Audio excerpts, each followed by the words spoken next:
Қазір бір жағын түсіндіремін. Ең біріншісі кестені толтыру керек. Бізде жай бөлшек түрінде 2-ден 1 деп берілген. Біз оны 10 бөлшекке айналдыратын болсақ, оның неше болады? 0,5 болады. Және біздің мақсатымыз осыны пайыз түрінде көрсету. Яғни санды, жай бөлшекті, 10 бөлшекті пайызға айналдыру үшін 100-ге көбейтеміз. 0,5-ті 100-ге көбейтсек неше болады? 50%. Дұрыс па? Екіншісі, мына жерде 0,3 берілген. 0,3-тен 100-ге көбейтсек 3 болады. Келісесіздер ма? Ал оны 10 бөлшек түрінде жазатын болсақ, бөлімінде түрде 100, ал мына 3-ті қояды екенбіз. Мына жерде 13 бөлімінде 20. Оны 10 бөлшекке айналдыру үшін 5-ге көбейтеміз. 5-ге көбейтсек, ол бізде 26 және бөлімінде 100 болады. 10 бөлшек түрінде жазатын болсақ, ол бізде 0,100-ден 26 болады да, оны егер 100-ге көбейтетін болсақ, 26 пайыз болады. Келесі екінші есепте филателистік коллекциясында 18.800 марка бар дейді. Яғни бұл 18.800 марка 100% деген сөз. Барлық маркалар саны осы болғандықтан ол 100%-ға сәйкес келеді. Бізге табу керек оның 25%-ін. 25%-ын пайыздың астына жазамыз міндетті түрде, ал белгісіз санның орнына x қоямыз. 4 ұяшықты толтырғаннан кейін көбелек әдісімен немесе қайшылап көбейтеміз деп айтамыз, иә?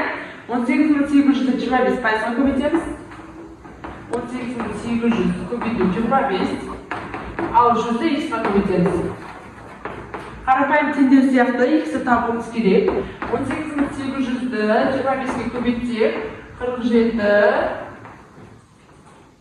шығады, және оны 100-ге бөлуіміз керек. Анда жинағымдар болады.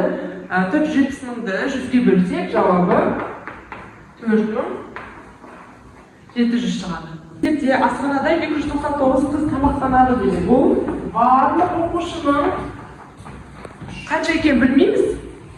Ал 299 қыз ол 65%-ға сәйкес келеді. Сандарды сәйкестігі бойынша жазамыз, иә? Барлығы қанша белгісіз, демек бұл жерге x қоямыз.